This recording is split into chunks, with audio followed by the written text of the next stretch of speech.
മലപ്പുറം, കോഴിക്കോട് ജില്ലകളെ ജപ്പാൻ ജ്വരം ബാധിത പ്രദേശങ്ങളായി കേന്ദ്ര ആരോഗ്യവകുപ്പ് പ്രഖ്യാപിച്ചതിന് പിന്നാലെ പ്രതിരോധ നടപടികളുമായി ആരോഗ്യവകുപ്പ്.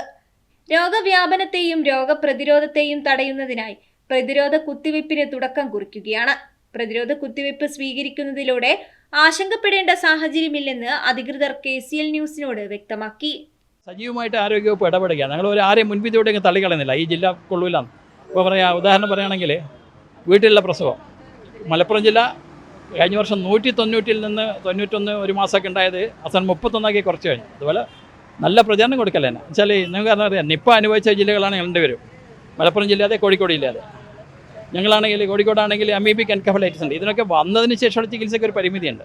അപ്പോൾ പരമാവധി ആൾക്കാർ സഹകരിക്കുന്നതിന് വിചാരിക്കുന്നത്. ഇപ്പോൾ ഇതുവരെ ഈ 2 ജില്ലകളിൽ ഒരു റെസിസ്റ്റൻസ് കാണാനില്ല. അല്ല പേടിക്കാനില്ല, നമ്മൾ കൊടുക്കുക. എല്ലാവർക്കും ഇല്ല, കോവിഡ് പോലെ എല്ലാവർക്കും കൊടുക്കുന്നില്ല. 1 വയസ്സ് പൂർത്തിയായിട്ട് 15 വയസ്സ് പൂർത്തിയാവാത്ത ആൾക്കാർക്കാണ് കൊടുക്കുന്നത്. ആ റേഞ്ചേ ഉള്ളൂ. അപ്പോൾ ഈ വാക്സിൻ തിരുവനന്തപുരം, ആലപ്പുഴ ജില്ലകളിൽ സാധാരണ കുത്തിവയ്പ്പുകളുടെ കൂട്ടത്തിൽ ഇപ്പം കൊടുക്കുന്നുണ്ട്. അവിടെ നേരത്തെ ആലപ്പുഴയാണ് ആദ്യം കണ്ടുപിടിക്കുന്നത്. അതുകൊണ്ട് ഇപ്പോൾ തുടരുന്ന വാക്സിനാണ്. പ്രത്യേകിച്ച് പഠിക്കാനൊന്നുമില്ല.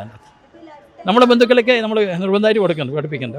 അപ്പോൾ എൻകഫലൈറ്റിസ് വന്നു കഴിഞ്ഞാൽ പറഞ്ഞില്ല 30% മരണം, 30% അംഗവൈകല്യം. ഇങ്ങനത്തെ രോഗം വരാതിരിക്കാൻ വാക്സിൻ ഉണ്ടാകുമ്പോൾ സർവാൽപ്പന സ്വീകരിക്കണം എന്നാണ് എനിക്ക് പറയാനുള്ളത്.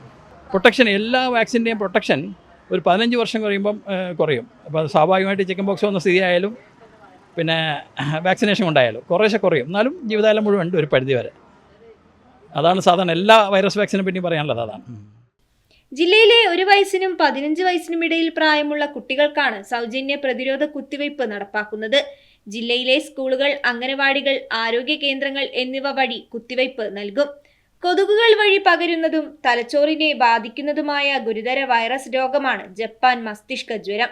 പ്രധാനമായും കുട്ടികളെയാണ് ഇത് ബാധിക്കുന്നത്. രോഗം പിടിപെട്ടാൽ ഫലപ്രദമായ ചികിത്സ ലഭ്യമല്ലാത്തതിനാൽ തന്നെ പ്രതിരോധത്തിന് വലിയ പ്രാധാന്യവുമുണ്ട്.